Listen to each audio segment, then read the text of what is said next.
Monsieur, bonjour, bienvenue aux 12h de ce 16 décembre à la une de l'actualité. Poursuite de la visite d'État du président de la République, Abdelmadjid Tebboune, en Tunisie. 27 accords de coopération ont été signés. Les présidents des deux pays ont animé une conférence de presse. Nous les écouterons dans quelques instants.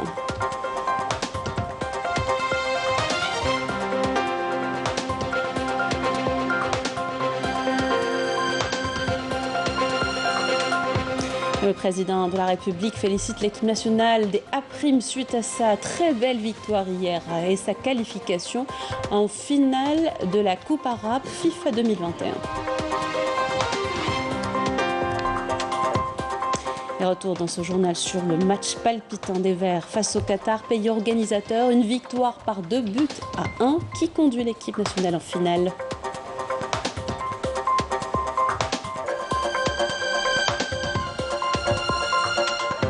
Une page économie dans cette édition avec notamment cette entreprise de fabrication de gants chirurgicaux à Ain Melilla.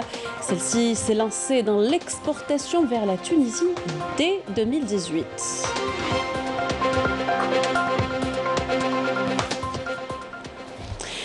Bienvenue à tous, heureuse de vous retrouver. Je vous le disais en titre, poursuite de la visite d'État du président de la République, Abdelmadjid Tebboune, en Tunisie, accompagné d'une délégation, d'une importante délégation. Relancer la coopération bilatérale dans différents domaines en vue de parvenir à une intégration économique et des perspectives unifiées. Le but premier de cette visite, pas moins de 27 accords de coopération dans différents domaines ont été signés hier. Le point avec Nesseline Ben Saïdi. En tout, 27 accords de coopération ont été signés entre Alger et Tunis à la faveur de la visite du président de la République, Abdelmadjid Tebboune, en Tunisie. Des partenariats qui touchent des domaines et des secteurs vitaux, à savoir le secteur de la justice, de l'intérieur et des collectivités locales, de l'énergie et des mines, des PME et start-up, de l'industrie pharmaceutique, de l'environnement, des affaires religieuses, de l'éducation et de la formation professionnelle, de la pêche, de l'information ainsi que de la culture. Lors de la signature de ces accords, le président Tebboune a mis en avant le souci de l'Algérie et de la Tunisie de relancer leur coopération dans différents domaines, en vue de parvenir à une intégration économique et des perspectives unifiées, unies et communes, et ce dans le cadre des efforts communs tendant à consolider les liens profonds de fraternité entre les deux peuples frères. Un souci qui découle aussi d'une volonté partagée et traduit l'orientation stratégique fondée sur l'exploitation idoine des fondements humains, historiques et culturels de rapprochement. En marge de cette visite en Tunisie, les deux présidents algériens et tunisiens ont animé une conférence de presse conjointe. Le président Abdelmadjid Tebboune a mis en avant le souci de l'Algérie et de la Tunisie de relancer la coopération bilatérale dans différents domaines en vue de parvenir à une intégration économique et des perspectives unifiées. On l'écoute. أخي العزيز فخامة الرئيس قيس سعيد، أولاً شاكر لكم الحفاوة وحرارة الاستقبال. مثل ما قلت لك كانت حرارة أحر من الحرارة، كان فيه خرق لبروتوكول الدولة التونسية العادية بالنسبة لاستقبال الرؤساء، وهذا ليس علينا بعزيز لأن أخ حل ما بين عائلته وبأحضان أخيه.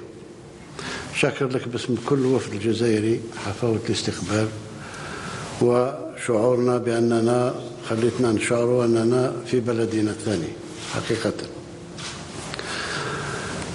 أرجع إلى البسملة لأن لا يحلو الكلام إلا من بعد البسملة. بسم الله الرحمن الرحيم، صلى اللهم وسلم على سيدنا محمد وعلى آله وصحبه أجمعين. أجدد التعبير عن سعادتي بتواجدي على أرض تونس الشقيقة، وأعرب عن جزيل شكري وامتناني لما حظيت به والوفد المرافق من حسن استقبال وكرم ضيافة. وأود في بداية والشعب التونسي الشقيق يحتفل بعد غد بعيد الثورة أن أتوجه إليكم فخامة الرئيس وإلى الشعب التونسي الشقيق أصالة عن نفسي وباسم الشعب الجزائري بأحر التهاني وأطيب التمنيات. إن هذه الزيارة تندرج في إطار جهودنا المشتركة والمتواصلة لتمتين علاقات الأخوة المتجدرة بين شعبينا الشقيقان. بهذا الخصوص أعرب عن عميق الارتياح لما أفضت إليه محادثاتنا ثنائية اليوم، والتي من نتائجها المباركة تأكيد حرصنا على الدفع بالتعاون الثنائي في مختلف المجالات، آملين إن شاء الله أن نصل إلى اندماج اقتصادي وإلى آفاق وحدوية موحدة مشتركة إن شاء الله. وهو حرص ينبثق عن إرادة متقاسمة ويترجم التوجه الاستراتيجي الذي نطمح أن يقوم على الاستغلال الأمثل لمقومات التقارب الإنسانية والتاريخية والجغرافية والثقافية. وتأسيسا على ذلك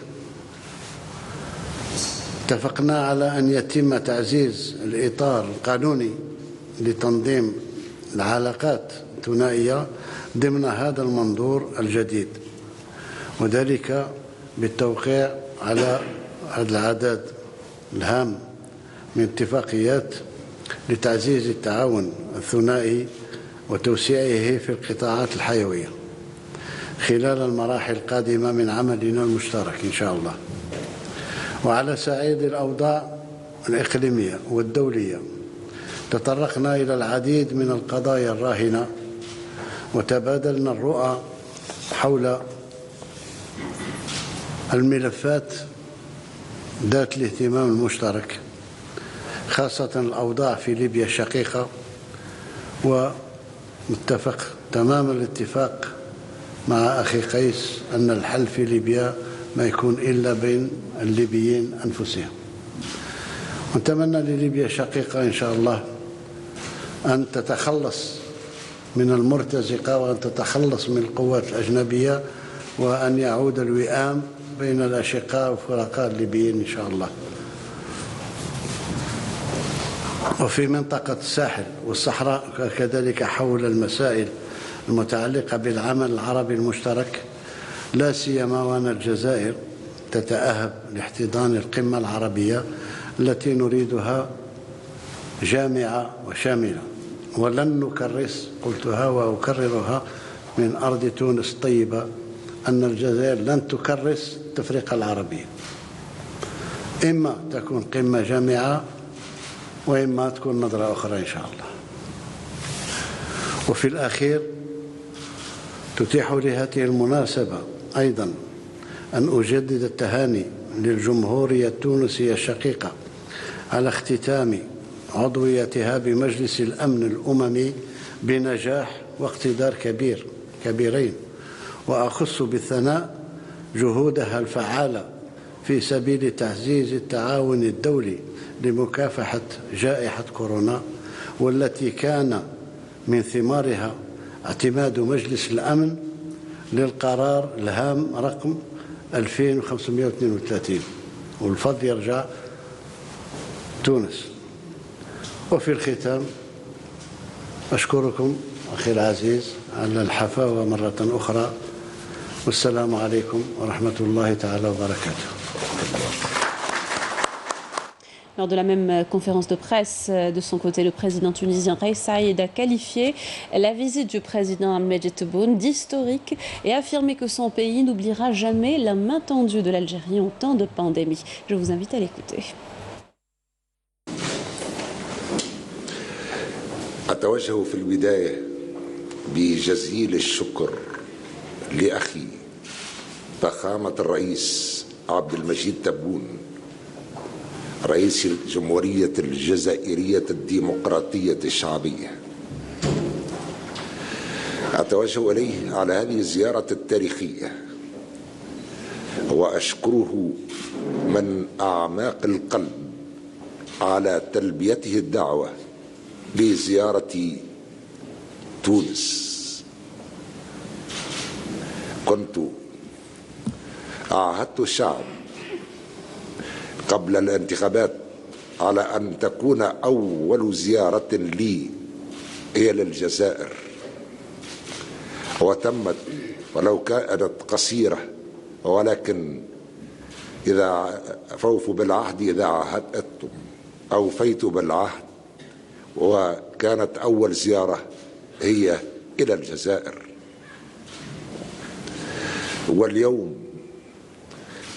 السيد الرئيس يشرفنا بهذه الزيارة إلى بلده تونس، زيارة تاريخية بكل المقاييس. تاريخية لأن عدد الاتفاقات كثير، ولكن ستجد طريقها إن شاء الله إلى التطبيق. اتفاقات في ميدان الصحة، في ميدان البث الإذاعي، في البيئة، في التوأمة بين عدد من الولايات.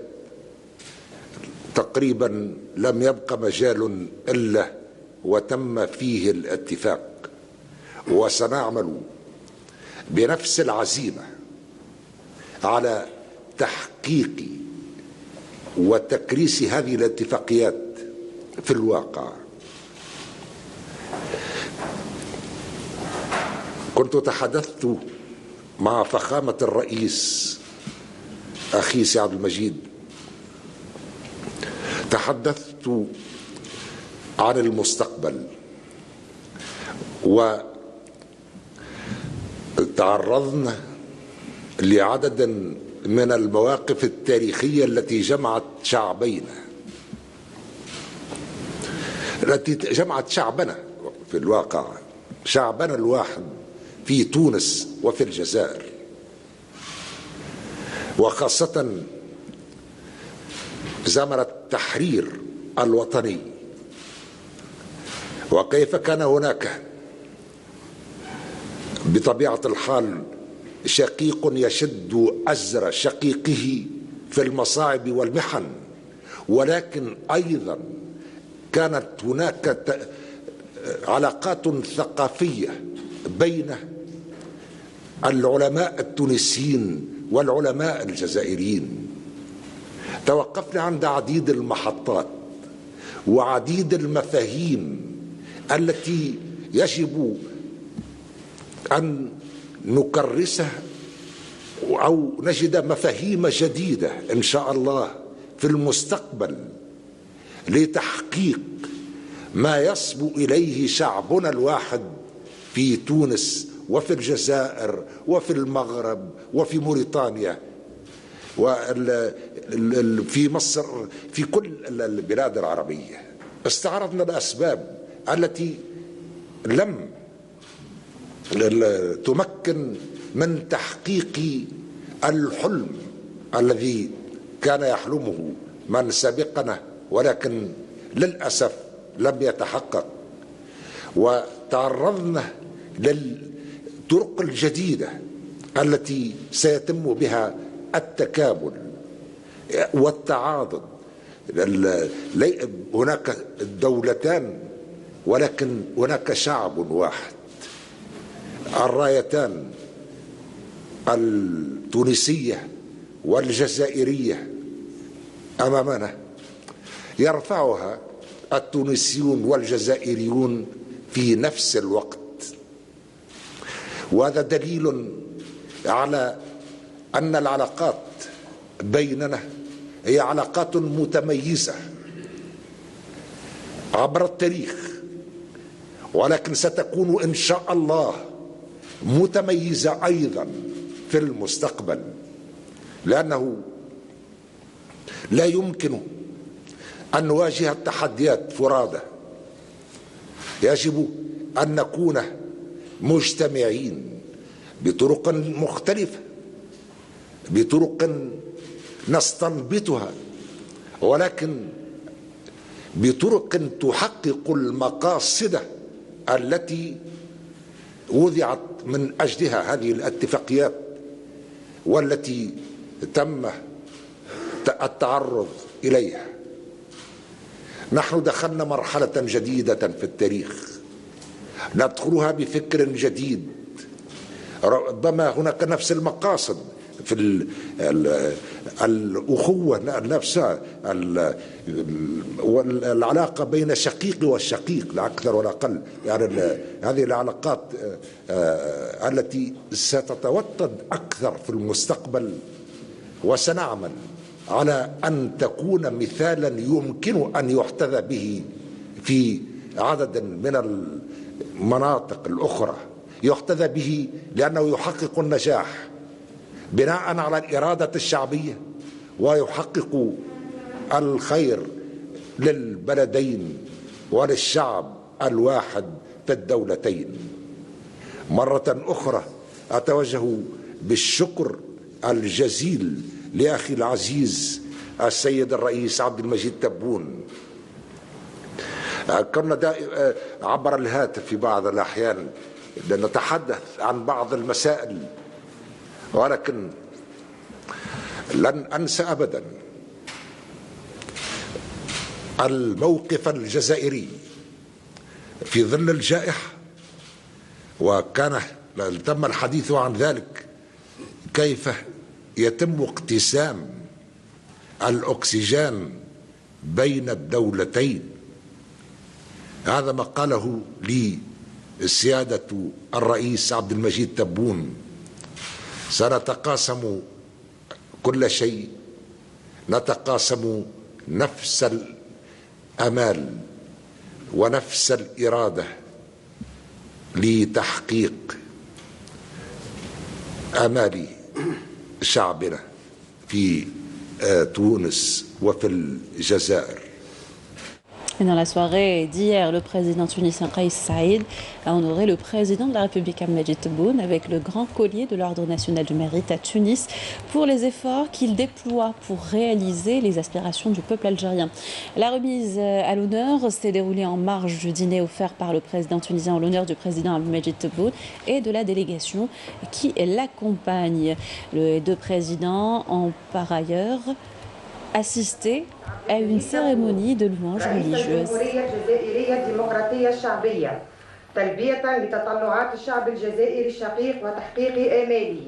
المساهمة المتميزة لسيادة الرئيس عبد المجيد تبون في مزيد الارتقاء بالعلاقات الأخوية المتينة التي تجمع بين الجمهورية التونسية والجمهورية الجزائرية الديمقراطية الشعبية إلى مستوى طموحات الشعبين الشقيقين. وعملا بمجلة الأوسمة، قرر رئيس الجمهورية التونسية والنقيب الأكبر للأوسمة الوطنية تقليد سيادة الرئيس عبد المجيد تبون النادى الكبرى من الوسام الوطني للاستحقاق.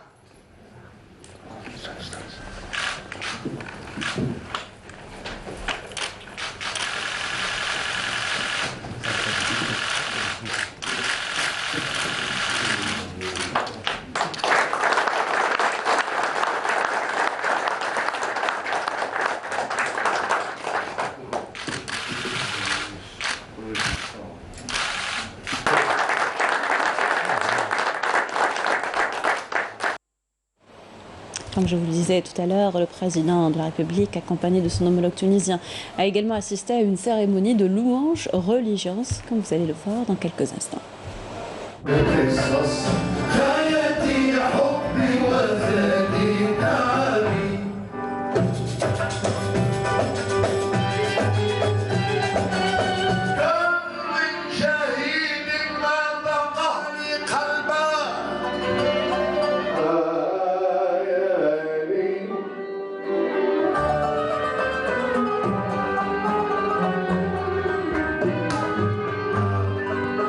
عجبي منك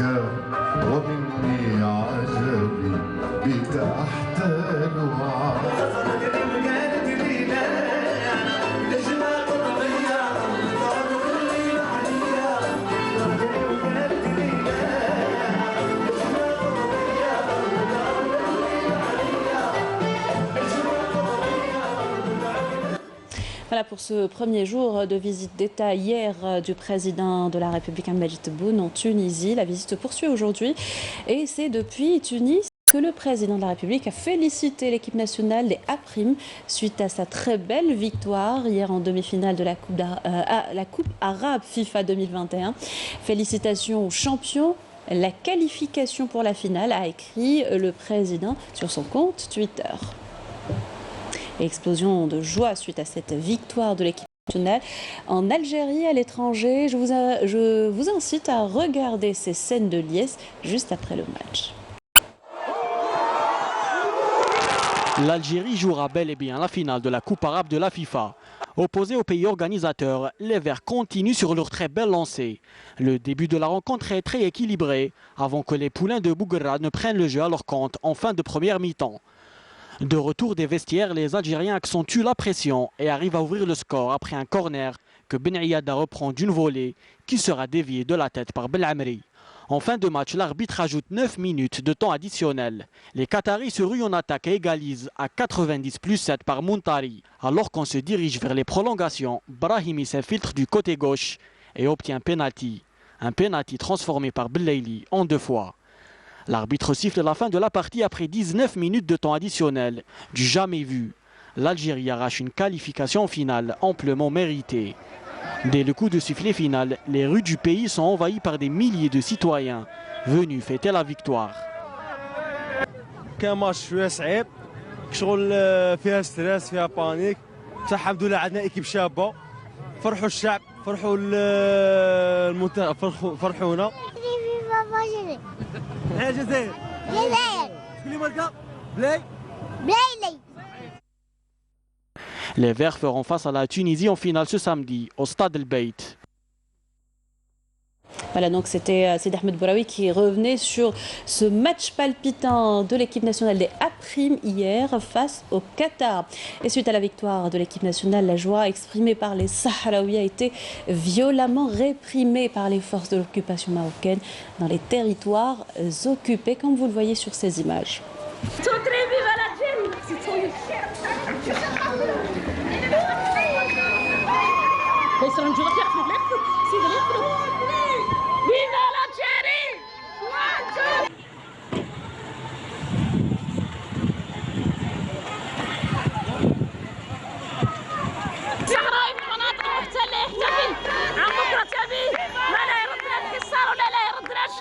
ليتهم ولا محتفلين تحية الدولة الجزائرية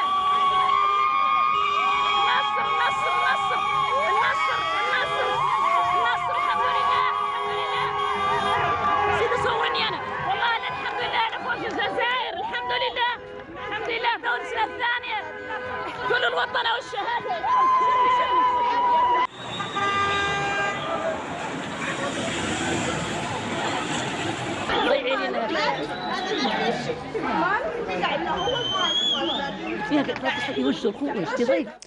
Dans l'actualité également, reprise aujourd'hui de l'activité parlementaire en plénière sous la présidence du président de l'Assemblée populaire nationale Ibrahim Bourali.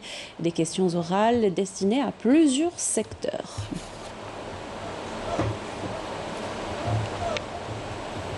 La foire de la production algérienne se poursuit. Ce rendez-vous incontournable regroupe à moins de 500 exposants. Parmi eux, l'industrie militaire, un exemple de réussite, nous dit Malika Bellel. La multitude de produits exposés à la foire de la production algérienne reflète le haut niveau atteint par l'industrie militaire dans ses différentes filières.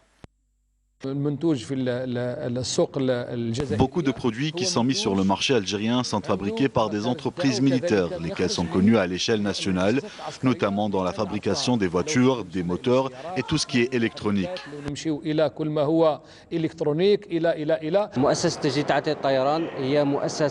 L'établissement de rénovation des matériels aéronautiques est une entreprise publique à caractère commercial et industriel qui s'occupe de tout ce qui est révision générale des avions de chasse, des avions civils, des hélicoptères et des hélicoptères de combat, et aussi la fabrication de pièces détachées en utilisant des matériaux sophistiqués et ultramodernes avec une main-d'œuvre 100% algérienne.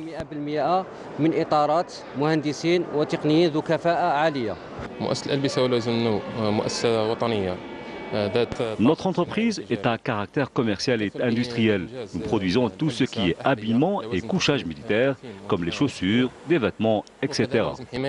L'exposition a pour but également de mettre en exergue le rôle de l'armée nationale populaire dans l'établissement d'un partenariat gagnant-gagnant pour développer davantage la base industrielle du pays. Nous nous intéressons à tout ce qui est coopération avec des entreprises militaires connues pour leur production à l'échelle nationale. Grâce à cette exposition, nous avons pu discuter avec des représentants des entreprises militaires.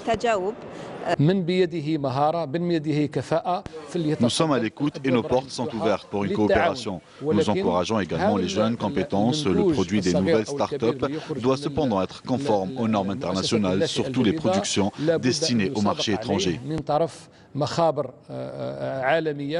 La participation de ces unités de production s'inscrit dans le cadre de la dynamique de relance de l'économie nationale et de la participation à la promotion du produit local. Zoom à présent sur cette entreprise de fabrication de gants chirurgicaux à Ain Blila. IMGSA a expédié hier plus de 500 000 paires de gants médicaux par route vers la Tunisie. Et il ne s'agit pas de sa première opération du genre. Abdelmajid Benqassi. Entrée en production en 2016, l'usine de fabrication de gants chirurgicaux et d'examen située à Ouled Gassem du côté de Ain Blila n'est pas sa première exportation vers la Tunisie. En 2018, une opération similaire d'une valeur d'1,5 million d'euros avait été réalisée vers ce pays voisin.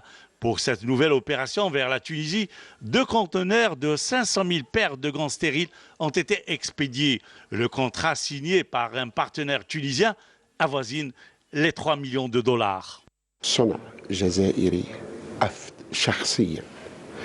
C'est un produit algérien de qualité. Cela fait 35 ans que je suis dans ce secteur et je suis fier d'acheter algérien.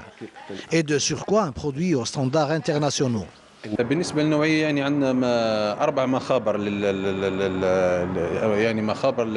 Pour ce qui est de la qualité, nous avons 4 laboratoires pour le contrôle de la qualité. Des contrôles de 24 heures sur 24, conformément aux normes ISO.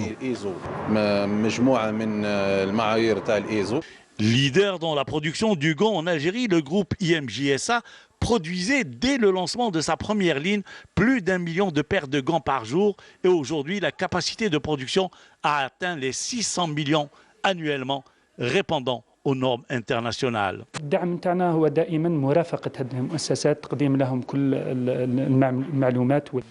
Notre souci aujourd'hui, c'est d'aider ce genre d'entreprise en apportant toutes les facilités réglementaires. Il faut rappeler que ce groupe pharmaceutique de l'Est algérien est présent dans plusieurs pays. La Tunisie, qui reste un marché important bien sûr, mais aussi la Libye, le Yémen et en Espagne. La proximité de la Tunisie et les besoins de ce pays frontalier va encourager davantage d'autres opérations d'exportation. Les voies terrestres existantes sont un atout indéniable pour renforcer les échanges commerciaux dans ce secteur parapharmaceutique vital. À l'étranger, la Russie se dit être contre toute mesure unilatérale concernant la résolution du conflit opposant le Front Polisario au Maroc, a indiqué hier le ministre russe des Affaires étrangères. Sergueï Lavrov a précisé que ce genre de mesure ne peut que nuire à la paix et créer des risques supplémentaires et inutiles. Une position qui s'applique au règlement palestino-israélien, a affirmé le ministre russe au cours d'un entretien accordé à la chaîne de télévision TEN TV. De nouveaux appels à la manifestation au Maroc. Le Front marocain de soutien à la Palestine et contre la normalisation a appelé hier à des manifestations à travers plusieurs villes du pays le 22 décembre et renouvelé son rejet de l'accord de normalisation entre le Maroc et l'entité sioniste scellé il y a une année. Le Front a qualifié cette normalisation avec l'entité sioniste de violation de la souveraineté nationale, notamment à travers la signature d'accords militaires et de renseignements. Retour dans le pays pour parler du concours national de journalisme environnemental. Et c'est notre collègue à Canal Algérie, Samira Hadj Ammar, qui a remporté le premier prix avec son reportage réalisé à Tamanrasset. Bravo à Samira et à toute l'équipe qui l'a accompagnée. Yanis Aït Belqassem était présent lors du décernement du prix reportage. La première édition du concours national du journalisme environnemental a récompensé le travail des journalistes professionnels et amateurs qui ont produit des contenus de qualité autour des questions traitant de l'écologie et de l'environnement en Algérie. C'est dans la catégorie lanceur d'alerte qu'a été récompensée une journaliste de Canal Algérie. Une soirée qui a également récompensé 3 autres catégories, à savoir reportage, interview, enquête et le journalisme de solution. Je suis très fière, je suis très contente qu'on ait obtenu le premier prix du concours national du journalisme environnemental dans la catégorie lanceur d'alerte. C'est l'émotion, je suis désolée, voilà. Donc on a participé avec un reportage sur le recyclage à Tamanrasset. J'aimerais qu'il y ait plus de respect pour le patrimoine et l'environnement à Tamanrasset. C'est une wilaya qui est considérée comme un pôle pour le tourisme culturel, mais pas que. Et il ne faudrait pas que ça change. Il faudrait qu'il y ait un investissement de la part des habitants et aussi des autorités. Merci à la télévision algérienne et à Canal Algérie de m'avoir permis d'obtenir ce prix. Entre autres, ils ont contribué. Il y a mon travail, mais aussi tous les moyens qui ont été mis à ma disposition, à l'équipe qui m'a accompagnée sur le terrain aussi. Voilà. Je remercie la télévision algérienne qui nous a permis de réaliser ce travail et d'avoir mis tous les moyens techniques à notre disposition. En tant que caméraman de Canal Algérie à l'EPTV, je suis vraiment fier que notre équipe ait reçu ce prix. J'espère que notre reportage contribuera à préserver davantage le patrimoine culturel et touristique de l'Algérie et de la wilaya de Tamanrasset. Cette initiative a pour objectif de mettre en avant le rôle positif et essentiel du journalisme environnemental en matière de respect de l'environnement et de protection de la nature, mais également sensibiliser le public sur des grands thèmes de l'écologie et l'environnement. Bravo encore à Samira Hadj Ammar et les 2 techniciens qui l'ont accompagné dans la réalisation de ce reportage. Et bravo pour ce prix. Et on termine notre journal avec ces images, ces belles images et ces liesses de joie suite à la victoire hier de l'équipe nationale des A' au Qatar face justement à l'équipe organisatrice, au pays organisateur, le Qatar.